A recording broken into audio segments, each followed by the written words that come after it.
नमस्कार, स्वागत है आप सभी का चैनल पर। आज के वीडियो में माखनलाल चतुर्वेदी जी की एक बहुत ही सुंदर और बहुत ही महत्वपूर्ण कविता, बहुत सारी परीक्षाओं में ये कविता पूछी जाती है, इससे संबंधित प्रश्न पूछे जाते हैं। कविता का शीर्षक है कैदी और कोकिला। इस पर विस्तृत चर्चा होगी। यहाँ पर आपको सप्रसंग व्याख्या की दृष्टि से एक एक लाइन को एक्सप्लेन किया जाएगा। साथ ही साथ इस कविता का सार तत्व क्या है, इसमें निहित भावार्थ क्या है, वो सारी चीज़ें आपको इस एकमात्र वीडियो के थ्रू प्रोवाइड की जाएंगी। इसके बाद आपको कोई अन्य वीडियो देखने की आवश्यकता नहीं पड़ेगी। तो चलिए बिना समय ज़ाया किए आज के वीडियो को शुरू कर लेते हैं। सबसे पहले शीर्षक समझ लेते हैं। कैदी और कोकिला दोनों ही शब्द जो हैं अलग अलग अर्थ लिए हुए हैं। अलग अलग से मेरा तात्पर्य है, कैदी जो है कवि है, एक स्वतंत्रता सेनानी की आवाज़ बनकर कवि यहाँ पर उभर कर आया है। यानी कि एक स्वतंत्रता सेनानी क्या कहना चाहता है उसको आवाज़ दी है इस कविता के माध्यम से माखनलाल चतुर्वेदी जी ने। तो कैदी जो है वो सलाखों के पीछे है, जेल में कैद है। वहीं कोकिला जो है वो आज़ाद है। कोकिला से तात्पर्य है कोयल। वो आज़ाद है और वो कुछ कह रही है, कुछ गा रही है। तो कवि उससे प्रश्न करता है कि तुम क्या कहना चाह रही हो, क्या कह रही हो, कोई संदेश लाई हो क्या, कोकिल बोलो। तो ये है यहाँ पर शीर्षक। इसको आप समझ गए होंगे। अब आ जाते हैं कविता पर। कविता का अगर मैं आपको सार तत्व बताऊं आसान शब्दों में, तो ये जो कविता है माखनलाल चतुर्वेदी जी की, इसमें क्या है, तो इस कविता में स्वतंत्रता सेनानी के रूप में कवि जो है या फिर कोई स्वतंत्रता सेनानी जो है वो जेल में कैद है, बंद है और बाहर स्वतंत्र रूप से गाती कोयल के बीच संवाद को दर्शा रही है। यानी अंदर जो कवि है वो कैद है जेल में, वहीं बाहर जो कोयल बैठी हुई है, कोकिल बैठी हुई है, उसके मध्य एक संवाद हो रहा है। उसी पर आधारित है ये कविता। तो यहाँ पर इसको करेक्ट कर लीजिएगा आप।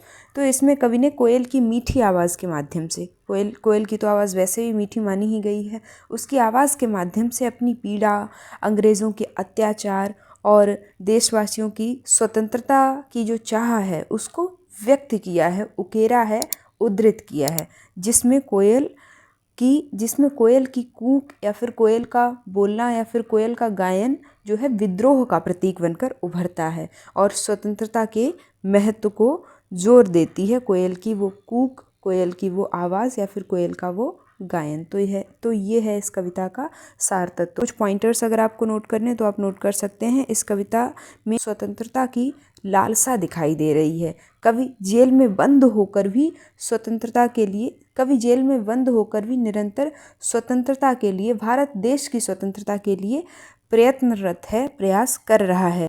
दूसरा बिंदु अगर नोट करेंगे तो हो जाएगा, हाँ, अंग्रेजी शासन की क्रूरता को इस कविता के माध्यम से दर्शाया गया है। तीसरा और महत्वपूर्ण बिंदु है विद्रोह और संघर्ष इस कविता में दिखाई देता है। तो ये कुल 3 मुख्य बिंदु हैं जिनसे आप इस कविता को बहुत ही आसानी से समझ सकते हैं। अब आ जाते हैं कविता पर, लाइन बाय लाइन इसको एक्सप्लेन कर लेते हैं। तो पहली पंक्ति है कविता की, क्या गाती हो, क्यों रह रह जाती हो।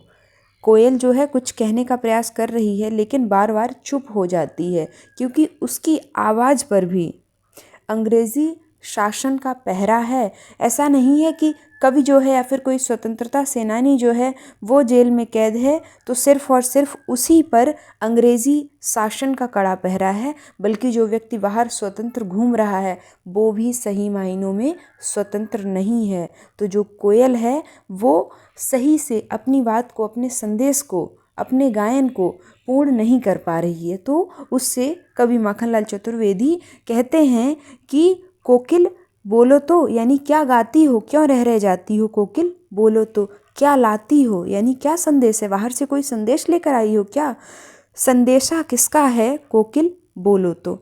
आगे लिखा है, ऊंची काली दीवारों के घेरे में, डाकू चोरों बटमारों के डेरे में। वैसे भी जेल किसका स्थान होता है, जो डाकू है, चोर है या फिर किसी पर किसी भी तरह का अत्याचार कर रहा है, तो वैसे स्थान पर मुझे यहाँ लाकर डाल दिया गया है, जबकि मैंने तो इनमें से कोई कार्य नहीं किया है। जीने को देते नहीं पेट भर खाना, मरने भी देते नहीं तड़प रह जाना। यानी न तो जीने ही देते हैं, यानी न तो इतना खाना देते हैं कि जिससे हम जी सकें, और मरने भी देते नहीं, तड़प रह जाना, यानी हम तड़प तड़प कर जेल के भीतर कैद हैं। अब देखिए किस तरह से इन पंक्तियों के माध्यम से माखनलाल चतुर्वेदी जी ने हर स्वतंत्रता सेनानी की आवाज़ को पाठक के पास पहुंचाने का प्रयास किया है कि किस तरह से आज हम देश में स्वतंत्रता के साथ में घूम रहे हैं, आज़ाद हैं हम। तो ये आज़ादी कितनी मुद्दतों के बाद, कितने लोगों की कुर्बानियों के बाद, कितने लोगों ने खून बहाया, उसके पश्चात हमें प्राप्त हुई है। तो इसकी हमें कीमत समझनी चाहिए, इसकी हमें कद्र करनी चाहिए। ये हमें ऐसे ही किसी ने खैरात में नहीं दे दी थी। तो आज जो देश के लोग हैं, भारत देश के लोग देश के अंदर बैठ के देश को खोखला कर रहे हैं, उनके प्रति भी माखनलाल चतुर्वेदी देश के युवा को चेता रहे हैं, चिंतन करने को कह रहे हैं। आगे लिखा है, जीवन पर अब दिन रात कड़ा पहरा है, शासन है या तम का प्रभाव गहरा है। शासन है या फिर चारों तरफ अंधकार ही छाया हुआ है। हिमकर निराश कर चला रात भी काली, इस समय कालिमा मई जागी क्यों आली। यानी फिर से प्रश्न कर रहे हैं कि अब तो चंद्रमा भी जा चुका है, अब तो चारों तरफ अंधकार छाया हुआ है। चंद्रमा जा चुका है इससे तात्पर्य है यानी कि चारों तरफ जो शासन है, अंग्रेज़ी शासन है, उसका तम जो है, अंधकार जो है, उसका प्रभाव इतना गहरा हो चुका है कि अब चंद्रमा या फिर सूर्य जो है वो सकारात्मक भाव का प्रतीक होते हैं, या फिर सकारात्मक भाव लेकर आते हैं, सकारात्मक भाव संचरित करते हैं अपनी ऊर्जा के माध्यम से, अपनी किरणों के माध्यम से। लेकिन जब चंद्रमा भी मंद पड़ गया है, वो भी चला गया है आकाश से, तो इसका मतलब है कि जो अंग्रेज़ी शासन है वो कितना अंधकारपूर्ण है, वो कितना क्रूर है। तो जब कभी आसमान की ओर देखते हैं तो आशा रूपी चंद्रमा नहीं दिखाई देता है, बल्कि अंधकार रूपी निराशा ही चारों तरफ से हाथ लगती है। तब कवि कोयल को संबोधित करते हुए कहते हैं कि हे कोयल, इतनी काली घनघोर रात को तुम क्यों जाग रही हो, मुझे बताओ क्या कोई संदेशा लेकर आई हो। आगे बढ़ते हैं। आगे लिखा है, क्यों हूक पड़ी वेदना बोझ वाली सी, कोकिल बोलो तो क्या लूटा मृदुल वैभव की रखवाली सी, कोकिल बोलो तो। जाहिर सी बात है, देश सोने की चिड़िया कभी कहा जाता था, क्योंकि ये आर्थिक दृष्टि से या फिर राजनीतिक दृष्टि से, साहित्यिक दृष्टि से हर प्रकार से समृद्ध था, वैभवपूर्ण था। इसको अंग्रेज़ों ने, मुस्लिम आक्रमणकारियों ने लूट खसोट कर पूरी तरह से खोखला कर दिया, पूरी तरह से खाली कर दिया। तो उन सबको इन पंक्तियों के माध्यम से उद्धृत कर रहे हैं, उकेर रहे हैं। कौन? माखनलाल चतुर्वेदी जी। तो जेल में कैद भारतीयों की वेदनाओं का एहसास कोयल को भी था। शायद इसीलिए कोयल की आवाज़ में कवि ने दर्द महसूस किया था।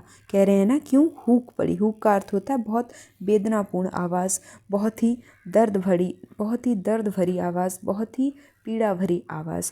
तो उन्हें लगा कि कोयल ने अंग्रेज़ी हुकूमत के द्वारा भारतीयों पर किए जाने वाले अत्याचारों को देख लिया है, इसीलिए उसके कंठ से मीठी ध्वनि के बदले, कोयल तो मीठी ध्वनि के लिए जानी जाती है ना, लेकिन उस मीठी ध्वनि के बदले हूक भरा स्वर, वेदना भरा स्वर फूट रहा है।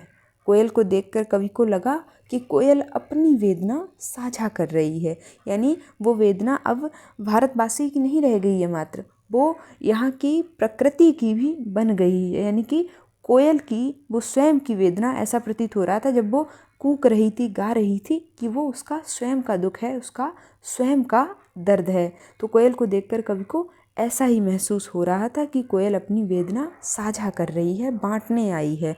तो कवि कोयल से पूछते भी हैं कि हे कोयल, तुम्हारा क्या लूटा, आखिर तुम पर कैसा दुख का पहाड़ टूट पड़ा, मुझे भी तो बतलाओ। आगे बढ़ते हैं। अगला पैराग्राफ है, क्या हुई बावली। बावली का अर्थ होता है बावरी हो जाना, पागल हो जाना। तो क्या हुई बावली अर्धरात्रि को चीखी, यानी पागल हो गई हो, बावली हो गई हो जो अर्धरात्रि को तुम चीख रही हो। आगे, कोकिल बोलो तो किस दावानल की, दावानल से तात्पर्य होता है जंगल में लगी आग, किस दावानल की ज्वालाएं हैं देखी, कोकिल बोलो तो, यानी ऐसा तुमने क्या देख लिया है, क्या तुमने भारतीयों पर अंग्रेजी शासन के अत्याचारों को देख लिया है। दावानल की ज्वालाओं से एक प्रतीकात्मक अर्थ ये भी हो जाता है। तो तुम क्यों चीख रही हो कोकिल, बताओ तो।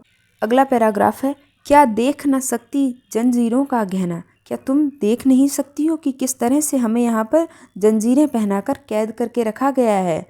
हथकड़ियाँ क्यों, यह ब्रिटिश राज का गहना, यानी ये हथकड़ियाँ नहीं हैं, ये तो ब्रिटिश राज का गहना है। कोल्हू का चर्रक चूं जीवन की तान, यानी कोल्हू का जो बैल होता है उसी प्रकार यहाँ पर हमारी स्थिति बन गई है, यानी हमारे जीवन का कोई ठिकाना नहीं रह गया है, जीवन में कोई तान नहीं रह गई है। आगे लिखा है गिट्टी पर अंगुलियों ने लिखे गान, यानी जो कारागार है, जेल है या फिर काल कोठरी है, उसकी जो दीवारें हैं उन्हें उंगलियों से, नाखूनों से कुरेद कर उन पर हमने स्वतंत्रता के गान लिख दिए हैं। यानी हम जेल में भले ही कैद हैं, हम पर निरंतर अंग्रेज़ी शासन का पहरा है, हम पर निरंतर अत्याचार किए जा रहे हैं, हमें मारा जा रहा है, पीटा जा रहा है, लेकिन फिर भी हमारे भीतर जो देश के प्रति प्रेम है, देश को स्वतंत्रता दिलाने का हमारा उद्देश्य है, उसको वे कितना भी हम पर अत्याचार कर लें लेकिन मिटा नहीं सकते हैं। आगे हूँ मोट खींचता लगा पेट पर जुआ, समझिए इस तरह की स्थिति है। एक बैल से जिस प्रकार मोट खिंचवाया जाता है उसी प्रकार यहाँ जेल में हमसे काम कराया जा रहा है। खाली करता हूँ ब्रिटिश अकड़ का कुआं, लेकिन फिर भी ब्रिटिश राज्य की जो अकड़ है उसको खाली करने से तात्पर्य है उसको तोड़ने का कार्य कर रहा है स्वतंत्रता सेनानी। दिन में करुणा क्यों जगे रुलाने वाली, इसलिए रात में गजब ढा रही आली, यानी कवि कोयल को संबोधित करते हुए कहते हैं कि अर्धरात्रि यानी आधी रात में तुम्हारी इस वेदना भरी आवाज़ ने मेरे ऊपर गजब ढा दिया है और मेरे हृदय को व्याकुलता से भर दिया है। ये है इस पैराग्राफ का भावार्थ। आगे बढ़ते हैं। आगे लिखा है इस शांत समय में अंधकार को वेद रो रही क्यों हो, वेदना यानी कि पार करते हुए आना। तो इस शांत समय में यानी कि रात की कालिमा में अर्धरात्रि को तुम क्यों रो रही हो, इस अंधकार को वेदती हुई। कोकिल बोलो तो चुपचाप मधुर विद्रोह बीज, इस भांति बो रही क्यों कोकिल बोलो तो कवि जो है इन पंक्तियों के माध्यम से कोयल को संबोधित करते हुए कहता है कि रात्रि का आधा प्रहर तो गुजर चुका है, यानी कि अर्धरात्रि हो गई है और वातावरण में चारों तरफ सन्नाटा छाया हुआ है, शांति छाई हुई है। तो मुझे बताओ कि तुम इस सन्नाटे को वेदते हुए क्यों रो रही हो। मुझे भी बताओ कोयल कि तुम इस सन्नाटे को वेदती हुई क्यों रो रही हो। क्या तुम ब्रिटिश शासन के विरुद्ध विद्रोह का बीज बो रही हो। मुझे भी बताओ कोयल। अर्थात कवि कहना चाह रहा है, विद्रोह बीज से यहाँ पर तात्पर्य है कि भारतीयों में देशभक्ति की भावना को जागृत करना ताकि पराधीनता की जंजीरों से हम मुक्त हो सकें। तो ये है इस पैराग्राफ का भावार्थ। आगे बढ़ते हैं। अगला पैराग्राफ है काली तू रजनी भी काली, यानी कोयल तू भी काली है और रात्रि भी काली है, शासन की करनी भी काली और जो अंग्रेजी शासन व्यवस्था है वो भी काली है, यानी कि नकारात्मक है, अंधकारपूर्ण है, अत्याचारों से भरी हुई है, भ्रष्टाचारों से भरी हुई है। आगे काली लहर कल्पना काली, यानी जो लहरें हैं वो भी काली हैं और अब तो कल्पना में भी नकारात्मक भाव का ही संचरण हो गया है। आगे मेरी काल कोठरी काली, यानी कवि जिसमें बंद है वो काल कोठरी भी काली है। टोपी काली कमली काली, कमली से तात्पर्य होता है कंबल। मेरी लौह श्रृंखला काली, पहरे की हुंकरत की व्याली, तिस पर है गाती ए आली।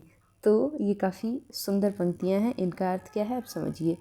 तो इन पंक्तियों के माध्यम से कवि जो है कोयल को संबोधित करते हुए फिर से कहता है कि हमारे जीवन में सब कुछ काला है, यानी कि दुखों से परिपूर्ण है, दुख ही दुख हमारे जीवन में भरे हुए हैं। तो काले से यहाँ पर एक तो प्रतीकात्मक अर्थ ये भी निकल आया है ना। समस्त स्वतंत्रता संग्राम के नायकों का प्रतिनिधित्व करते हुए कवि एक कैदी के रूप में कोयल से कहता है कि देखो तुम भी काली है और ये दुखों की रात्रि भी काली है, साथ में शासन के कष्टदायक इरादे भी काले हैं, हम जिस कोठरी में रहते हैं वह भी काली है और आसपास चलने वाली हवा के साथ साथ यहाँ से मुक्ति पाने वाली कल्पना भी काली है। हमने जो टोपी पहनी है वह भी काली है और जो कंबल तन पर ओढ़ रखा है वो भी काला है। जिन लौह जंजीरों ने हमें कैद करके रखा है, लौह श्रृंखलाएं जो हैं वे भी काली हैं। तो कुल मिलाकर कहें तो कवि माखनलाल चतुर्वेदी भावात्मक रूप से कहते हैं कि दिन रात इतने कठोर यातनाओं को सहने के बाद, निरंतर झेलने के बाद भी हमें पहरेदारों की हुंकार और गाली को सहन करना पड़ता है, लेकिन हम उसे सहन कर रहे हैं क्योंकि हम उनके सामने अगर घुटने टेक देंगे तो निश्चित तौर से भारत देश कभी स्वतंत्र नहीं हो पाएगा, कभी आज़ाद नहीं हो पाएगा। तो ये जो संपूर्ण कविता है राष्ट्रीयता की भावना से ओतप्रोत है। ये एक कविता नहीं बल्कि एक राष्ट्र प्रेम का गीत बन जाती है। तो ये है इस पैराग्राफ में निहित भावार्थ। आगे बढ़ते हैं।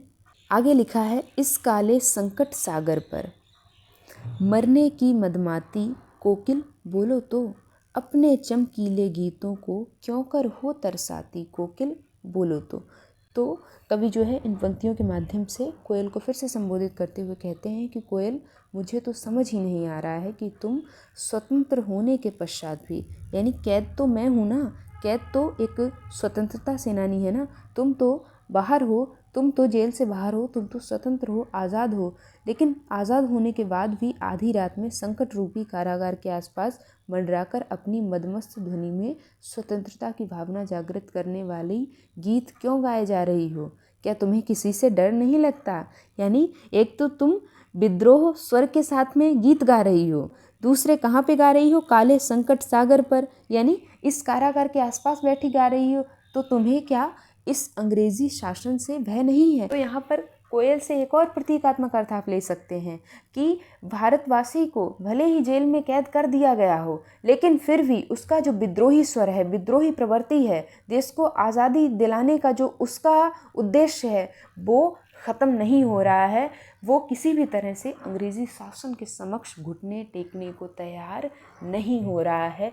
ये भी है एक प्रतीकात्मक अर्थ जिसको कोयल के माध्यम से इस कविता में निरूपित किया है। किसने? माखनलाल चतुर्वेदी जी ने। आगे बढ़ते हैं।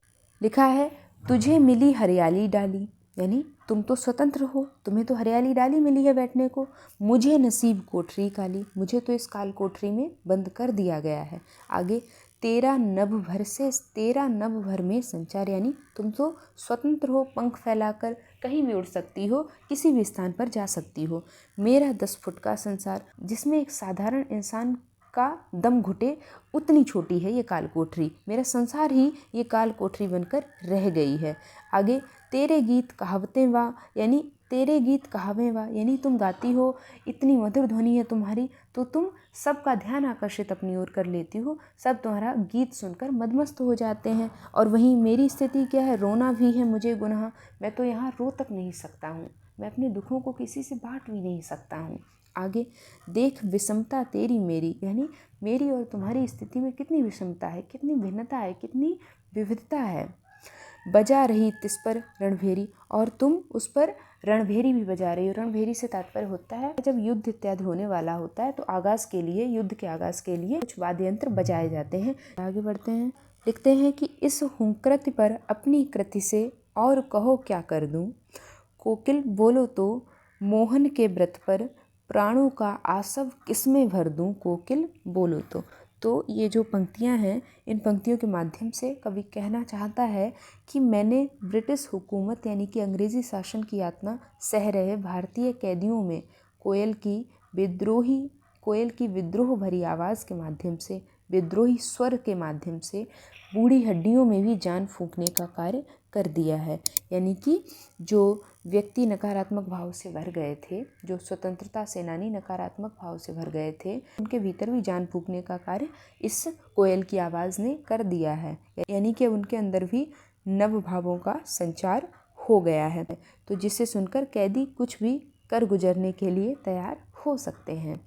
तो कोकिल जो है यहाँ पर एक सकारात्मक भाव का संदेश लेकर आई है, देश प्रेम का संदेश लेकर आई है, राष्ट्र प्रेम का संदेश लेकर आई है। तो ये है इस पैराग्राफ का भावार्थ। तो आई होप आपको कविता समझ आई होगी। काफ़ी अच्छी कविता है। पूरी ही कविता जो है राष्ट्र हित की भावना से, राष्ट्र प्रेम की भावना से, देश प्रेम की भावना से ओतप्रोत है। तो इन चीज़ों को आप अलग से नोट डाउन कर लीजिएगा, बाद में आपको विशेषताएं बतानी पड़ेंगी। तो यहीं पर आपकी कविता समाप्त होती है। बाकी कुछ काव्यगत विशेषताएं भी मैं आपको बता दूं, आप चाहें तो नोट डाउन कर लीजिए। इस कविता में प्रतीकों का प्रयोग किया गया, यानी कि प्रतीकात्मकता और बिंबात्मकता है। कोकिल जो है या फिर कोयल जो है वो स्वतंत्रता या फिर विद्रोह का प्रतीक है। आगे बढ़ते हैं। संवाद शैली यहाँ पर दिखाई देती है, क्यों? क्योंकि यहाँ पर कवि और कोकिल यानी कि कोयल के मध्य एक संवाद ही तो हो रहा है निरंतर। आगे बात करूँ, तीसरा बिंदु आप नोट कर सकते हैं काव्यगत विशेषताओं के अंतर्गत। हाँ, इस कविता में ओज और करुण रस का मिश्रण दिखाई देता है। आगे आप नोट डाउन कर सकते हैं, राष्ट्रीय चेतना का भाव या फिर देश हित की भावना या फिर राष्ट्र प्रेम की भावना इस कविता के माध्यम से उद्धृत हो रही है। अंतिम बिंदु आप नोट कर सकते हैं, इस कविता में अनुभूतिजन्य यथार्थ को चित्रित किया है किसने? माखनलाल चतुर्वेदी जी ने। अनुभूतिजन्य यथार्थ वो होता है जो अनुभूतियों से, अनुभवों से जन्म लेता है। तो ये कुछ 5 काव्यगत विशेषताएं हैं जो आप अलग से नोट डाउन कर सकते हैं। बाकी तो मैंने आपको कविता एक्सप्लेन करते टाइम पे भी कई बिंदु अलग से बता दिए थे। बाकी अगर केंद्रीय भाव की बात करें इस कविता के, तो अंग्रेजी शासन की क्रूरता का चित्रण करा है माखनलाल चतुर्वेदी जी ने। जेल जीवन की या फिर एक कैदी की पीड़ा को उकेरा है इस कविता के माध्यम से। और स्वतंत्रता की जो तड़प है भारतवासियों के भीतर व्याप्त, उसको चित्रित किया है इस कविता के माध्यम से। और मौन मधुर लेकिन दृढ़ विद्रोह का स्वर इस कविता के माध्यम से गूंजता हुआ नजर आता है। मौन मधुर और दृढ़ किसका संकेत दे रहा है? कोकिल की आवाज़ का। तो ये है अगला बिंदु। और उसके बाद में एक बिंदु आप और ऐड कर सकते हैं। हाँ, आशा और बलिदान का संदेश दे रही है ये कविता शुरुआत से लेकर अंत तक।